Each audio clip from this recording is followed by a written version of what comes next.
Hello, this is Miss Olson, and I'm going to show you how to use your class plan so that you don't miss anything when you're doing your work. Now, you're probably getting this video because you're skipping the readings, you're skipping the instructions, and that doesn't mean you're necessarily doing it on purpose. You just don't know where to look to start with. The problem, and this isn't your fault and this isn't your teacher's fault, is that the course scheduler on your front page, the main area of school, the red overdue notices that pop up down here for you, those things are bad. It's why you're not doing good right now. It's because you're missing most of the work that you need to be doing. So instead, let's use a specific tool to make sure that you get all of the different pieces and parts for each class. That tool is going to be your class plan. You can see it right here. When you're in the class plan, I believe the default is set to agenda, and it's set to show all of your calendars all at once. I don't want that one. So it's show all calendars. So it gets really messy really fast, and I can imagine that's one reason why you might not be using it. So instead, I recommend using the month view and setting up your calendar so that it's only one calendar at a time.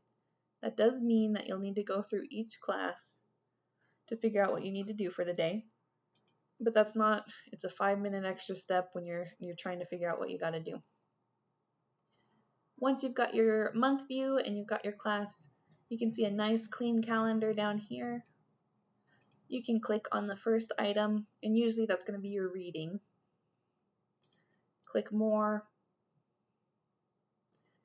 It'll give you a basic overview of what's to do for that day, and then the reading that you need to do and any assignment work that you need to do. And you can click on these to go to the bigger areas. Sometimes you'll only have one thing you need to do. So in photography here, we only have the one reading on this day, the 8th. So, just go through each one that you have. And this is for photography, but this is for any class. It doesn't matter if this is math or English or whatever. You can use this process, and you should use this process for all of your classes. Now, some students do prefer the list view. That's another one that does work well. This one's kind of nice because you can click the checkbox when you're done.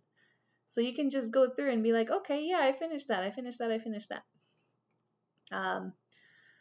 So keep your eye on that. Do keep in mind that they are upcoming events. They're not necessarily going to be older work that you might have missed.